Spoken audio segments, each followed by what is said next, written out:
What is a name worth? For Conrad Hilton, it was worth a lifetime of sweat and iron discipline, forged in the Texas dust. 70 years later, for his great-granddaughter Paris, it was worth millions per appearance, redefined nightly in the flash of a paparazzi camera. This is not a family drama about a spoiled heiress. This is the story of a war between the man who built an empire and the girl who became an icon, fought for the soul of the name they shared. And at the center, a patriarch, Baron Hilton, faced with an impossible choice: watch the legacy he swore to protect be consumed by the fire of modern celebrity, or build a bigger fire of his own. He didn't just cut his granddaughter out of a $4.5 billion fortune.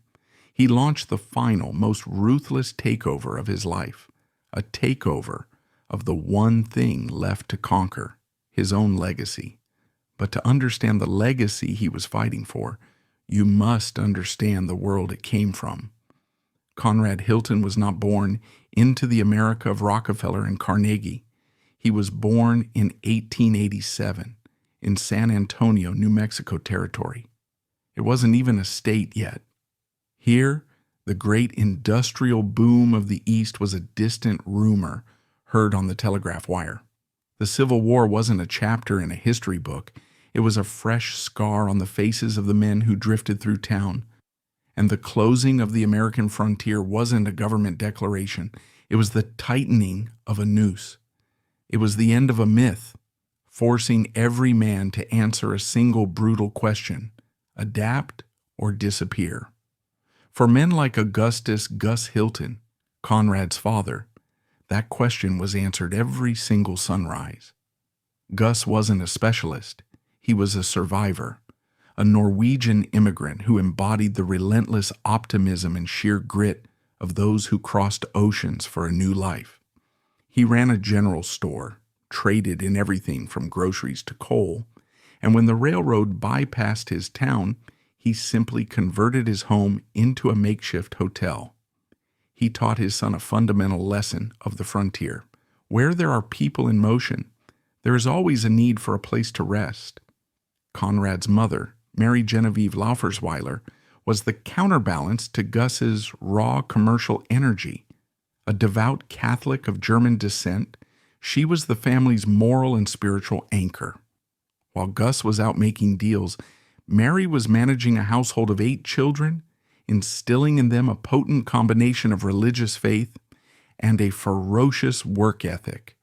She ran the home with precision, teaching her children that every task, no matter how small, should be done with purpose and excellence.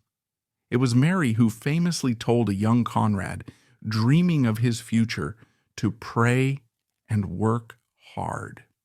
This simple mantra, half spiritual, half pragmatic, would become the guiding principle of his entire life. Growing up in this environment was a masterclass in business. The Hilton family home wasn't a quiet sanctuary, it was a hub of commerce. Conrad and his siblings didn't just have chores, they had jobs. From the age of 10, he was working in his father's store, sweeping floors, stocking shelves, and learning the fundamentals of supply and demand. He learned to read customers, to understand their needs, and to appreciate the value of a dollar earned through sweat. More importantly, he saw firsthand how his father adapted. When the railroad decided to bypass their small town of Socorro, crippling local businesses, Gus didn't despair. He simply converted part of their large home into a 5-room hotel to serve the salesmen and travelers who still passed through. This was Conrad's first exposure to the hospitality trade. He saw how a simple, clean bed and a hot meal could be a lifeline for a weary traveler and a reliable source of income for his family. He learned that where there are people in motion, there is always a need for a place to rest. Conrad's formal education was more structured than his father's. He attended the Goss Military Institute and later the New Mexico Military Institute, experiences that honed his discipline and leadership skills. He learned to think strategically, to manage men, and to operate within a clear chain of command. But the call of the family business was strong. After a brief stint at what is now Santa Fe University of Art and Design, he returned home, not as a boy, but as a young man with ideas. His ambition, however, wasn't confined to the family store. He dabbled in politics, serving 2 terms in the New Mexico State Legislature as a representative. It was a useful experience, teaching him the art of negotiation and public speaking, but he quickly grew disillusioned with the slow pace and compromises of government. He was a man of action, a builder, not a bureaucrat. He founded the New Mexico State Bank of San Antonio, a venture that gave him his first real taste of finance and the power of capital. He was learning how to make money work for him, not just how to earn it with his hands. Then World War I intervened. Conrad enlisted in the U.S. Army and was sent to France. He served in the Quartermaster Corps, an experience that, while not on the front lines, was profoundly educational. He was involved in logistics in the massive effort of housing and supplying troops. It broadened his worldview and exposed him to organizational structures on a scale he had never imagined. But while he was away, tragedy struck. His father, Gus, was killed in a car accident. Conrad returned home a changed man, a war veteran, now the head of his family's financial interests, and carrying the weight of his father's legacy. He had a small inheritance and a burning desire to make his own mark on the world, to build something bigger than a small-town general store. With $5,000 in his pocket, Conrad set his sights on Texas. Why Texas? Because in 1919, Texas was electric. It was the epicenter of an oil boom that was transforming the American economy and creating fortunes overnight. Towns like Ranger, Breckenridge, and Cisco were exploding, their populations swelling with wildcatters, speculators, and roughnecks, all hoping to strike it rich. Conrad's initial plan was to buy a bank. He was a banker now, after all, and he saw the opportunity to finance the boom. He arrived in Cisco, a dusty, chaotic boomtown, where oil derricks punctuated the skyline, and the streets were thick with mud and money. He went to the local bank, ready to make a deal. But the owner, seeing Conrad's eagerness, kept raising the price. Frustrated and impatient, Conrad walked away. He headed back to his lodging, the Mobley Hotel, a drab 2-story brick building that was utterly overwhelmed by the town's explosive growth. And it was there, in that moment of frustration, that his life pivoted. The hotel lobby was a wall of noise and desperation. Cigar smoke hung thick in the air, barely illuminated by the gas lamps. Everywhere Conrad looked, he saw exhausted men, their faces smeared with the black grime of the oil fields, their voices hoarse from clamoring for a simple bed. The owner, Henry Mobley, was turning people away. He explained to Conrad that the hotel was so full, he was renting out beds in 8-hour shifts. One man would sleep, then wake up to let the next man take his place in the still warm bed. For most people, this was a picture of chaos. For Conrad Hilton, it was a revelation. A light bulb went off in his head. He looked past the dirt and the desperation and saw the raw, undeniable power of demand. He forgot all about buying a bank. He turned to the beleaguered owner and asked a different question. "How much would you sell this place for?" Henry Mobley, more interested in chasing oil leases than running a hotel, saw an opportunity to cash out. He named a price, $40,000. It was a fortune, far more than the $5,000 Conrad had. But Conrad was undeterred. He immediately wired his friends and business partners, scraping together the necessary capital. Within days, the deal was done. In 1919, at the age of 31, Conrad Hilton became the owner of the 40-room Mobley Hotel in Cisco, Texas. This wasn't just a building, it was the cornerstone of an empire. a cornerstone laid in grit and opportunity that would one day be tested by scandal and excess. Conrad didn't just buy the Mobley, he transformed it. His first principle was simple but revolutionary for the time. Maximize the use of space to maximize profit. The lobby was filled with weary men waiting for a bed. He saw wasted space. He immediately got rid of the large, formal dining room, which was only used for a few hours a day. In its place, he put more beds. He saw the front desk was inefficient. He streamlined the check-in process. He noticed that travelers were desperate for basic amenities. He added a small newsstand and a sundry shop near the entrance, capturing extra revenue from guests who needed a newspaper or a shave kit. His philosophy was about efficiency, but it was also deeply rooted in his mother's teachings about service and his father's about entrepreneurship. He believed in what he called the warmth of hospitality. He instructed his staff to greet every guest with a smile, to remember their names, to make them feel welcome, even in the chaos of a boomtown. He obsessed over cleanliness. In a town covered in mud and oil, a clean room was a sanctuary. He understood that while a hotel sold sleep, it was the experience that created loyalty. The Mobley Hotel, under his management, was soon turning a handsome profit.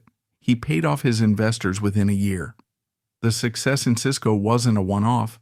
It was a formula, and Conrad was ready to replicate it. He used the profits from the Mobley to buy another hotel in Fort Worth in 1920, then one in Dallas, and another and another. He was a man possessed by a vision. He saw a future where travelers across Texas and eventually America could rely on the Hilton name for a consistent standard of quality. In 1925, he opened the Dallas Hilton, the first hotel he built from the ground up and the first to bear his family name. It was a high-rise, a symbol of modernity and ambition. He was no longer just a hotel operator. He was a hotelier, a brand builder. Throughout the Roaring Twenties, as America danced and the stock market soared, Conrad Hilton's portfolio grew. He was becoming a millionaire, a Texas tycoon, the embodiment of the era's boundless optimism. And then the music stopped. The stock market crash of 1929 plunged the nation into the Great Depression. The economic devastation was swift and brutal. Banks failed, businesses shuttered, and millions were thrown out of work. The travel and hospitality industry was decimated. People weren't taking vacations or business trips. Hotels across the country stood empty. Conrad Hilton's rapidly expanding empire, built largely on credit, was suddenly on the brink of collapse. This was the trial by fire that would forge his legend. He lost several of his hotels. His personal fortune evaporated. At one point, he was so broke that a bellboy at one of his remaining hotels, who had saved his tips, offered Conrad a loan to help him buy food and clothes. It was a moment of profound humility. For a man who had tasted immense success, this small act of charity was perhaps a greater blow than losing the hotels themselves. Many of his contemporaries gave up, bankrupted, and broken. But Conrad, drawing on the resilience he'd learned in the New Mexico territory and the discipline from his military training, refused to surrender. He fought with everything he had. He renegotiated loans, slashed costs, and worked around the clock. He took on management contracts for hotels he no longer owned, just to keep a foothold in the industry and earn a small income. He developed a philosophy he called digging for gold. He believed that even in the worst of times, there were opportunities to be found if you were willing to dig for them. He would walk through his hotels looking for any small way to save money or generate revenue, a practice that earned him the nickname the Innkeeper with a slide rule. He famously said, "Success seems to be connected with action. Successful people keep moving. They make mistakes, but they don't quit." His persistence paid off. As the economy slowly began to recover in the mid-1930s, Conrad was perfectly positioned to capitalize. He had survived, and now he went on the offensive. He began buying back the hotels he had lost, often for a fraction of their original value. He also started acquiring other distressed properties from owners who hadn't been as resilient. He bought his first hotel outside of Texas, the Sir Francis Drake in San Francisco, in 1938. He was no longer a regional player. He was a national force. With the advent of World War II, the hotel industry saw another boom, this time driven by military travel and wartime industry. Conrad's empire grew stronger. In 1942, he moved his headquarters to Beverly Hills, California, a clear signal of his national ambitions. A year later, he achieved a major milestone. He now had a coast-to-coast hotel chain, owning properties in both New York and California. This led to one of the most significant acquisitions of his career. In Chicago, he purchased the Stevens Hotel, the largest hotel in the world at the time, a monolithic property with 3,000 rooms. He triumphantly renamed it the Conrad Hilton. He was putting his name on the biggest and the best. But the crown jewel was yet to come. For years, Conrad had dreamed of owning what he considered the greatest hotel in the world, the Waldorf Astoria in New York City. It was more than a hotel. It was an icon of luxury, a symbol of high society. To own the Waldorf was to announce that you had truly arrived. He pursued it relentlessly. For years, the owners rebuffed him, but Conrad was patient and persistent. Finally, in 1949, after a complex and masterful negotiation, he secured control of the Waldorf Astoria. He had reached the pinnacle of the hotel world. The boy from the dusty New Mexico frontier now owned the grandest hotel on Park Avenue. The post-war era was a golden age for America and for Hilton hotels. Air travel was becoming more accessible, creating a new generation of international tourists and business travelers. Conrad saw this trend before almost anyone else. In 1949, he opened the Caribe Hilton in Puerto Rico, the first Hilton hotel outside the continental United States. It was a gamble, but it was a spectacular success, effectively creating the modern luxury resort destination. He pioneered the concept of the airport hotel, recognizing that travelers needed convenient accommodation near major transport hubs. He began expanding aggressively across the globe, opening hotels in Madrid, Istanbul, Berlin, and beyond. He often worked in partnership with foreign governments, who saw a prestigious Hilton hotel as a symbol of their own country's modernity and openness to international business. He was more than a hotelier now. He was an unofficial American ambassador, a figure of global capitalism and post-war optimism. During this period of explosive professional success, his personal life was more turbulent. He had married Mary Adelaide Barron in 1925, and together they had 3 sons, Nicky, Barron, and Eric. The marriage ended in divorce in 1934. In 1942, he married the glamorous and famously flamboyant actress Zsa Zsa Gabor. It was a whirlwind Hollywood romance that brought him into the celebrity spotlight, but was ultimately ill-fated, ending in divorce after just 5 years. From this marriage came his only daughter, Francesca. He would marry a 3rd time much later in life, to marry Frances Kelly in 1976. His relationships with his children were often complex. He was a demanding, driven father whose focus was almost always on the business. His eldest son, Nicky, would later gain notoriety for his own brief, tumultuous marriage to a teenage Elizabeth Taylor. His second son, Barron, however, showed a spark of his father's business acumen and would eventually become his chosen successor. But as Conrad entered his golden years, his focus began to shift. He had built the empire. He had amassed a fortune. Now he started to think about his legacy. In 1944, He had established the Conrad N. Hilton Foundation, a charitable organization. Initially, it was a relatively small endeavor, but it was rooted in his mother's deep Catholic faith and her belief in charity. He believed that the wealth he had created was not truly his own, but a trust from God, and that it should be used to alleviate human suffering. This belief would become the defining principle of his final years, a decision that would send shockwaves through his own family and set the stage for decades of conflict, resentment, and a battle for the soul of the Hilton dynasty itself. The empire was built, solid and glittering, but the question of who would inherit it and what that inheritance would truly mean was far from settled. Conrad had built an empire of brick and mortar.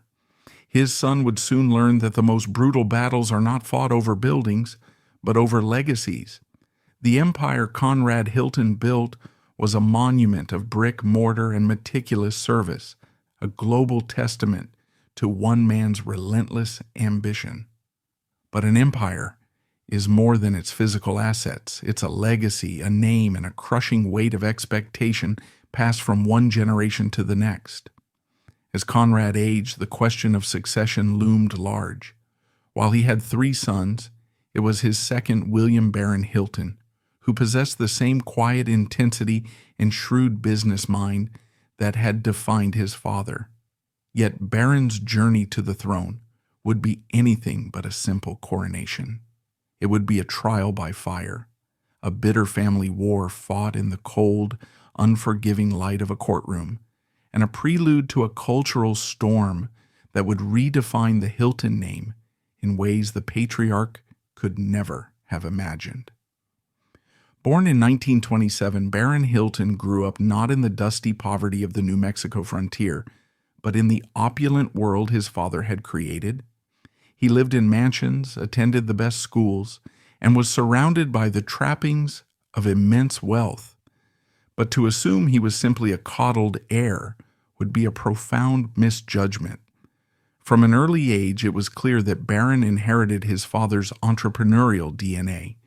He felt the immense pressure of his father's shadow and was fiercely determined to prove himself as more than just Conrad's son. He didn't want to just inherit a kingdom. He wanted to build one of his own first. After serving in the Navy as a photographer during World War II, Baron embarked on his own business ventures, deliberately choosing paths outside the hotel industry.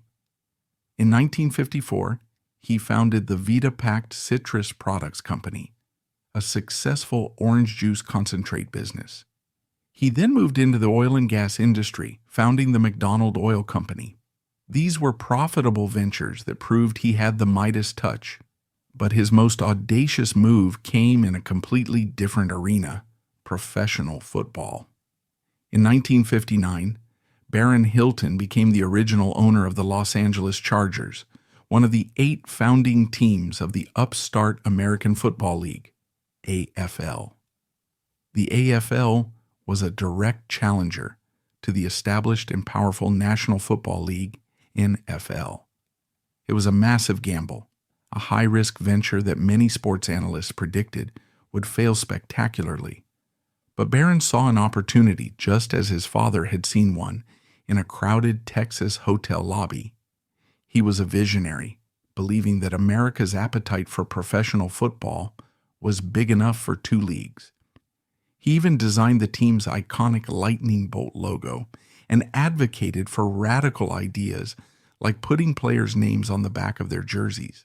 As the league's president, Baron was a key figure in negotiating the AFL's television contract with ABC, a move that secured its financial viability.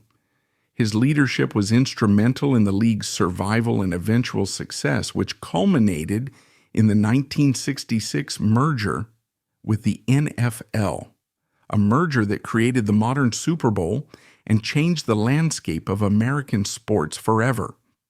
Baron Hilton wasn't just a businessman. He was a founding father of modern professional football. His success outside the family business did not go unnoticed by Conrad. While the patriarch could be a demanding and often emotionally distant father, he respected success above all else. In 1954, he invited Barron to join Hilton Hotels as a vice president. Barron accepted, bringing his own hard-won experience and a more modern approach to the company. He worked his way up, proving his worth at every step. He was instrumental in developing the franchising model that allowed the Hilton brand to expand even more rapidly, and he championed the creation of the Hilton Inn, a more moderately priced brand that captured a wider segment of the travel market. By 1966, Conrad, recognizing his son's undeniable talent, named Barron as his successor, appointing him president and chief executive officer of Hilton Hotels Corporation.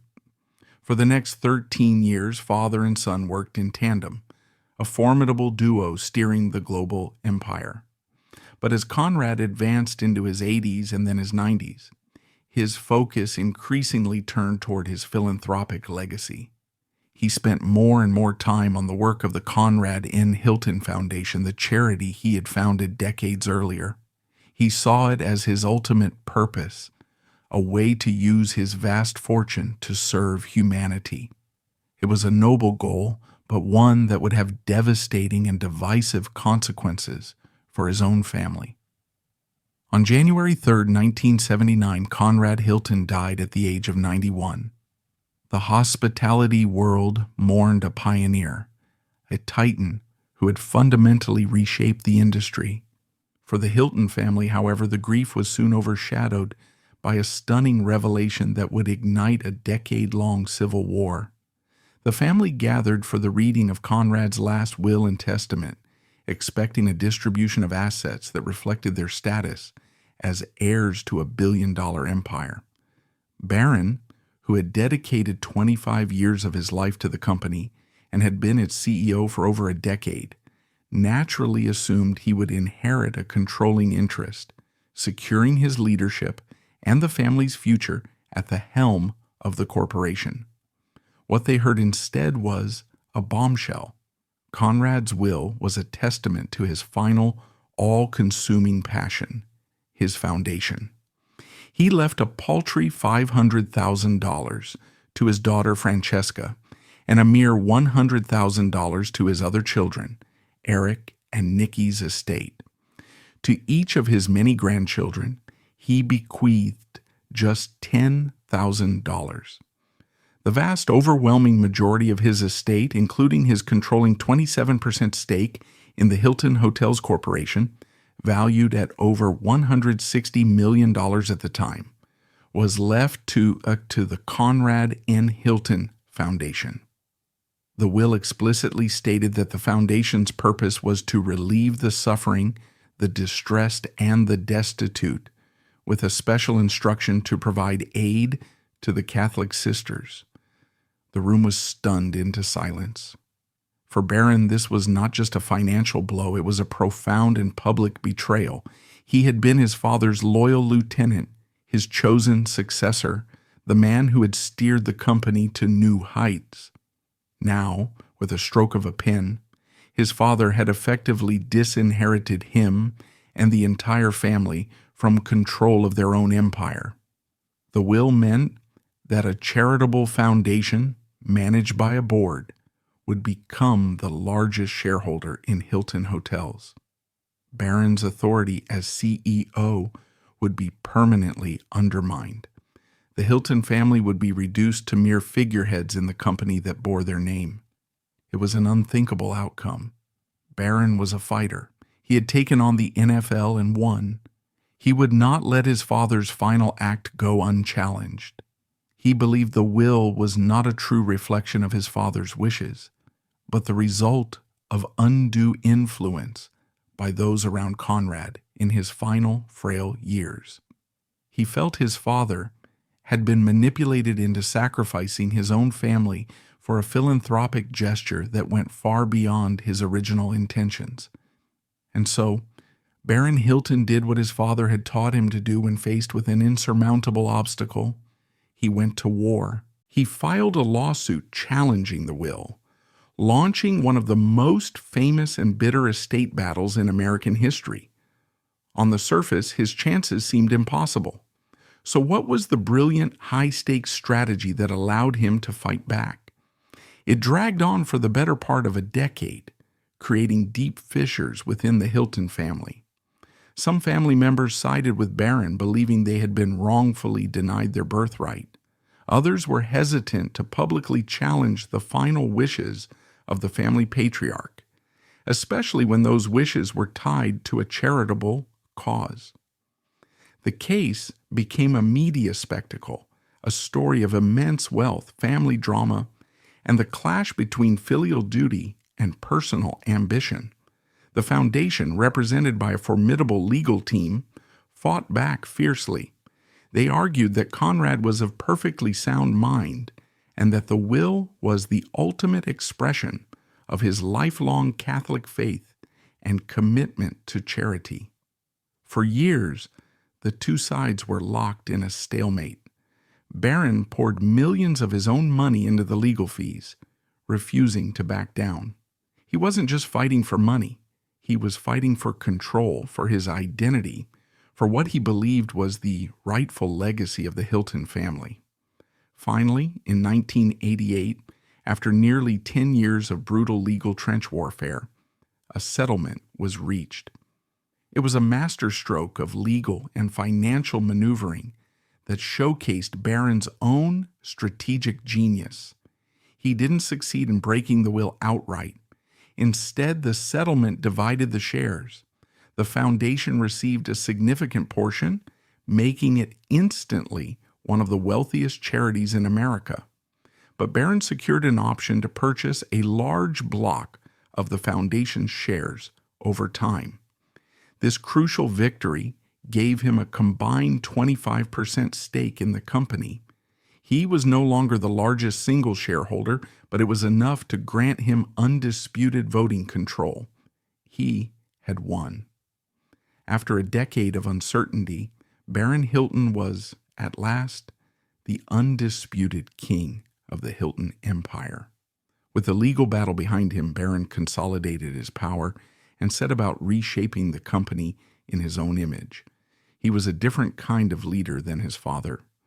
Conrad was the quintessential hands-on innkeeper, obsessed with operational details.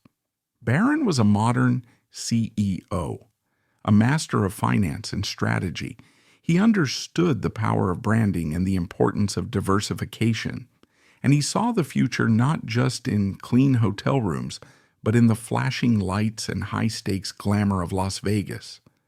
Under Barron's leadership, Hilton doubled down on its presence in the gaming industry. He had purchased the Flamingo and the International hotels in Las Vegas in 1970, a move that his more conservative father had initially viewed with skepticism.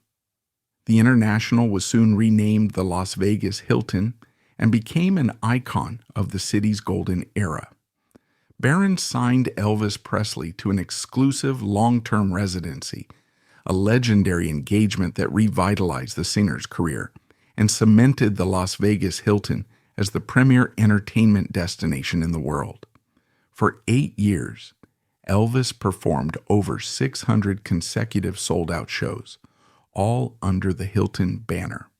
It was a fusion of hospitality and entertainment on an unprecedented scale. Barron continued to expand the gaming division, which became a massive profit center for the corporation.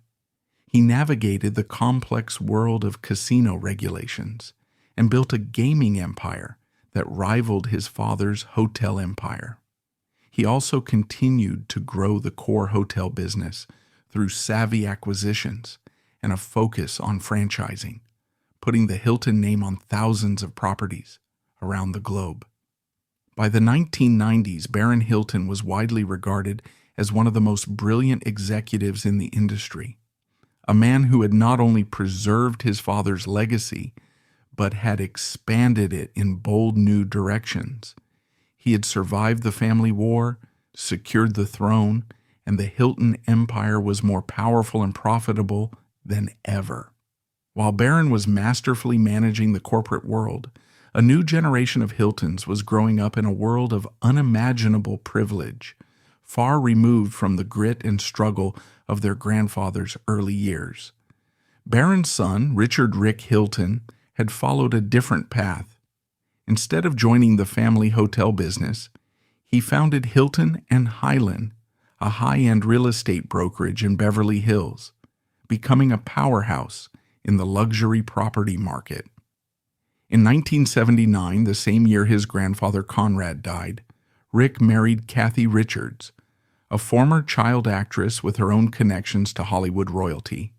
Her sisters were the actresses Kim Richards and Kyle Richards, future stars of The Real Housewives of Beverly Hills. Rick and Kathy Hilton became prominent figures in the social scenes of New York and Los Angeles. They raised 4 children, Paris, Nikki, Barron II, and Conrad Hughes. The family lived for a time in a suite at the Waldorf Astoria in New York before settling in a grand mansion in Bel Air. Their daughters, Paris and Nikki, grew up in a gilded cage. They were not just rich, they were Hilton rich. The name opened every door. They were beautiful, blonde, and from a young age seemed to possess a preternatural understanding of the power of their own image. As they entered their teenage years in the late 1990s, Paris and Nikki became fixtures of the New York nightlife scene.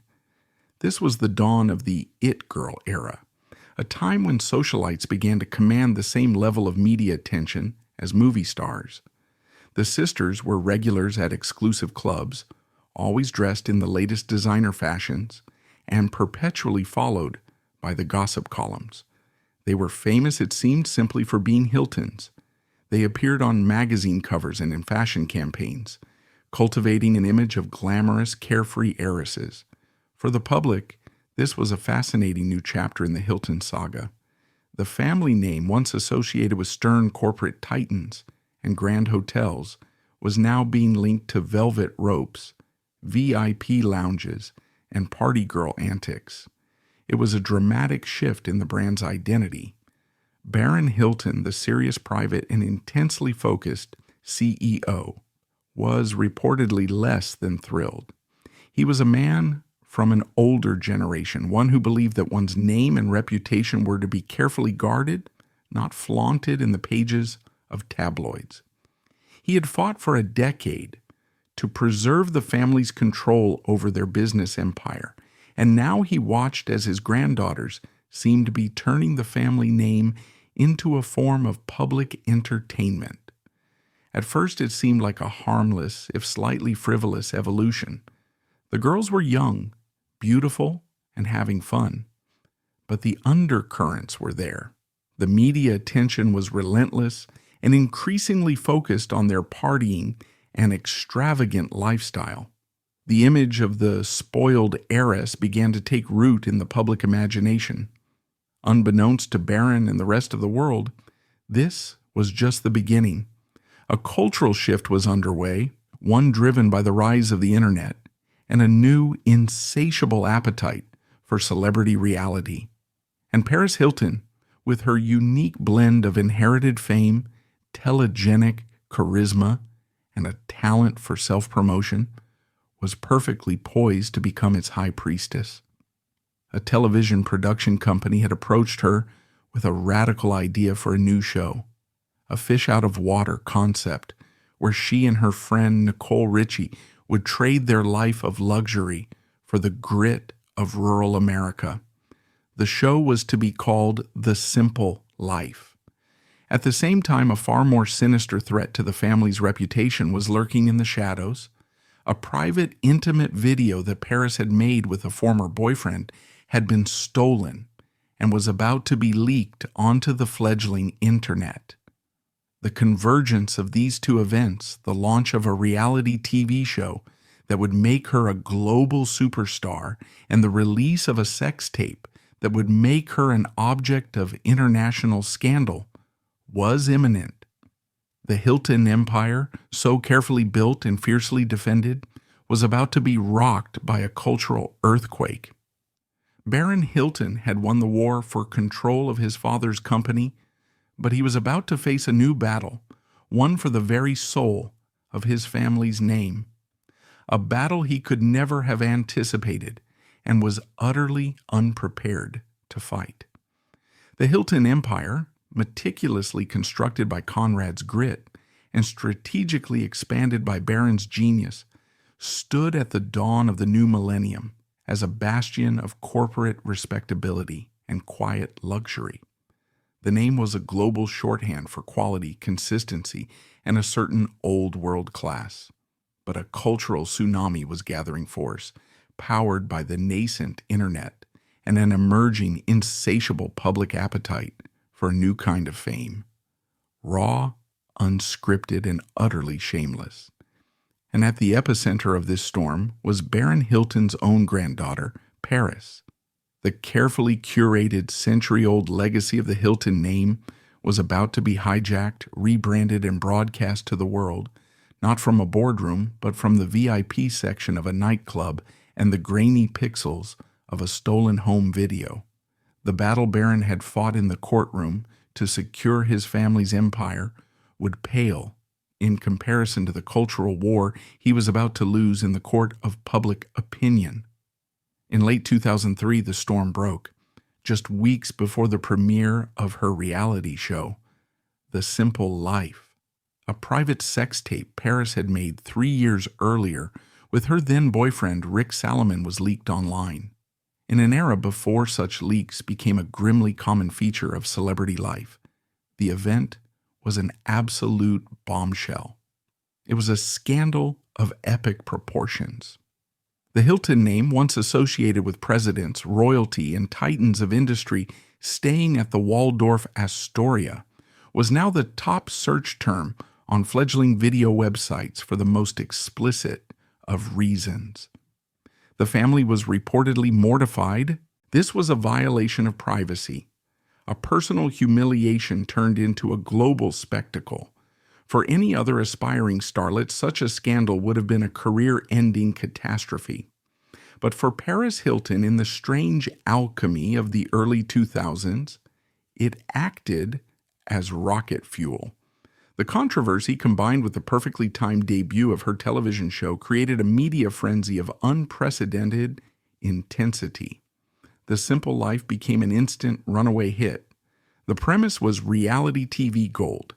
Paris Hilton and her best friend, fellow socialite Nicole Richie, were stripped of their credit cards and cell phones and sent to live with a working-class family in rural Arkansas. The show played on the culture clash between the vapid, clueless celebutantes and the down-to-earth, hard-working Americans. Paris played her part to perfection. With her feigned ignorance, famously asking, "What is Walmart?" her tiny Chihuahua Tinkerbell tucked into her purse, and her arsenal of catchphrases, "That's hot," "Loves it," she crafted a persona that was both infuriating and endlessly fascinating. She wasn't just a character on a show, she became an archetype. She was the living, breathing embodiment of the famous for being famous phenomenon. She didn't act, she didn't sing, she didn't possess any traditional talent, yet she was suddenly one of the most recognizable people on the planet. She was a human brand, a master of self-promotion in a new media age that was just beginning to take shape. The world could not get enough. Paris was everywhere, on every magazine cover, every talk show, every red carpet. She launched a perfume line that became a billion-dollar enterprise. She released a pop album. She wrote a book. She commanded astronomical fees just to appear at nightclubs around the world. She, along with a coterie of other young female stars like Britney Spears and Lindsay Lohan, became the primary subject of a burgeoning and voracious tabloid industry. Paparazzi followed her every move, documenting a life that appeared to be one endless party, a whirlwind of shopping, clubbing, and short-lived romances. But the dark side of this relentless exposure was never far away. Her life became a public soap opera, marked by a series of increasingly serious missteps. There were arrests for driving under the influence.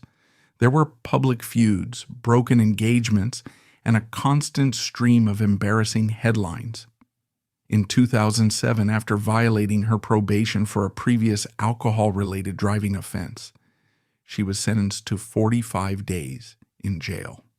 The image of a tearful Paris Hilton being driven to a detention center in a police car was broadcast around the globe. It was the apotheosis of the spoiled heiress narrative. The little rich girl was finally getting her comeuppance. Back in his quiet mansion in Holmby Hills, Baron Hilton watched this all unfold with what was reported to be a growing sense of horror and profound embarrassment. He was an intensely private man from a generation that valued discretion and dignity above all else. He had spent his life safeguarding and enhancing the corporate reputation his father had built. The Hilton name was supposed to mean something: integrity, excellence, a certain stately grace. Now, in the public mind, it meant something else entirely. It meant DUI checkpoints, jail sentences, sex tapes, and the vapid catchphrase, "That's hot." Every tabloid headline felt like a personal affront, a smear on the legacy he held sacred. He reportedly felt that Paris's behavior was not just embarrassing, it was actively tarnishing the family brand, and by extension the global hotel business. While the corporation was a separate entity, the name was the same. He saw the hard work of 2 generations being overshadowed by the antics of a third. The values of grit, discipline, and hard work that had defined his and his father's lives seemed to have been completely lost. This wasn't just a generational gap, it was a chasm, a fundamental disconnect in what it meant to be a Hilton. This deep-seated disappointment coalesced into a decision, a monumental, dynasty-altering decision. Baron had seen firsthand the corrosive effect that the expectation of immense inherited wealth could have. He had fought a war over his own inheritance, and now he saw his grandchildren seemingly squandering the privilege that came with the name. He began to reconsider his own legacy. Like his father before him, his thoughts turned to philanthropy, to using the vast fortune he had accumulated for a purpose greater than simply enriching his descendants. His father had directed his fortune to the foundation to serve the destitute. Perhaps, Baron reasoned, that was the true Hilton legacy after all, not one of personal indulgence, but of public service. The announcement came in December 2007 in a story published by Fortune magazine. It was a calculated and devastatingly public statement. Baron Hilton, then 80 years old, declared his intention to follow in his father's footsteps. He announced that upon his death, he would be leaving 97% of his entire fortune, then estimated at $2.3 billion, but which would ultimately grow to $4.5 billion by the time of its final transfer to the Conrad N. Hilton Foundation. This single act meant that the foundation's endowment would more than double, transforming it into one of the largest and most influential philanthropic organizations in the world. And his family? They would receive the remaining 3%. While $135 million is an enormous sum of money by any normal standard, in the context of a $4.5 billion fortune, the message was unmistakable. It was a public and deliberate severing of the link between the Hilton name and a massive, passive inheritance. Baron effectively declared that the era of simply being born a Hilton and expecting billions was over. In his statement, he echoed his father's philosophy, but with a new emphasis born from his own observations. "My father left 97% of his estate to the foundation," he said. "He was a firm believer in the Horatio Alger story, that you could come from anywhere and, with work, make a success of your life. He didn't believe in the perpetuation of wealth. Barron added his own powerful coda, "It can be a destructive force." The subtext was clear. He had seen the potential for destruction in his own family and was taking drastic steps to mitigate it for future generations. The media immediately connected the dots. The decision was widely interpreted as a direct rebuke of Paris and her lifestyle. The narrative was set. The scandal-plagued heiress had so embarrassed her grandfather that he had disinherited her and the entire family from the bulk of the Hilton fortune. Baron Hilton lived for another 12 years, continuing to lead the foundation as its chairman. He passed away in September 2019 at the age of 91, the same age as his father. His will was executed as promised. The $4.5 billion transfer to the Conrad N. Hilton Foundation was made, cementing a philanthropic legacy of staggering proportions. The foundation, now endowed with over $7 billion, continues its work around the globe, funding projects for clean water, disaster relief, homelessness, and supporting Catholic sisters, just as Conrad had wished. The decision, however, was not without its complications.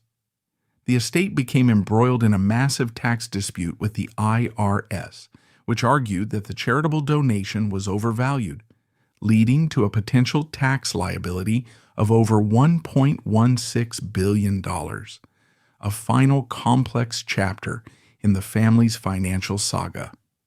And what of Paris, the girl whose actions had seemingly prompted this dynastic shift? Her story took a surprising turn.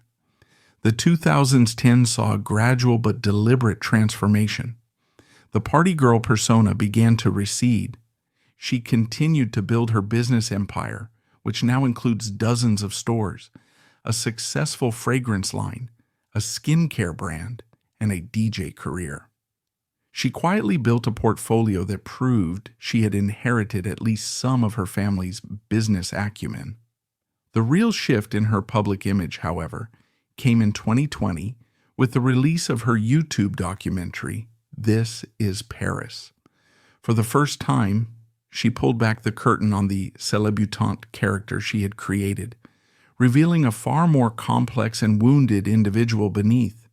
She spoke of the trauma of the sex tape and, most shockingly, detailed allegations of severe physical and emotional abuse she endured as a teenager at a series of controversial, troubled teen boarding schools. She revealed that the ditzy, airheaded persona was a character she had created as a defense mechanism, a shield against the world. The documentary was a revelation. It recontextualized her entire life story, casting her not as a spoiled heiress, but as a survivor of trauma. She has since become a prominent activist, lobbying for legislative reform to regulate these institutions and protect children from the kind of abuse she alleges she suffered. She has testified before Congress and state legislatures, using her massive platform for a cause far removed from the red carpets and nightclubs of her youth. In recent years, she has married, become a mother, and cultivated a new image as a savvy businesswoman and a serious advocate. The redemption arc has been remarkable. She did not inherit the billions, but she has forged her own path, turning her notoriety into a different kind of power. So in the end, what is the final meaning of the Hilton name? Is it the empire of steel and sweat built by a man who believed in God and the power of a clean room? Is it the quiet, colossal fortune working to erase suffering around the globe, a foundation bearing a name the world has forgotten, while screaming the name of his granddaughter? Or is the true story found in the disruptor herself, the woman who hijacked that stoic name and turned it into a global brand of pure celebrity, only to wield that celebrity as a weapon for a cause born from her own trauma? The Hilton story is not a fall from grace. It is an explosion. A name that once stood for one thing, unshakable American ambition, now stands for everything at once: old world luxury and reality TV, philanthropic duty and tabloid scandal, grit and glitter. Perhaps the final lesson from the House of Hilton is the most ruthless of all. You don't get to inherit a name. You just get your turn to fight for what it means.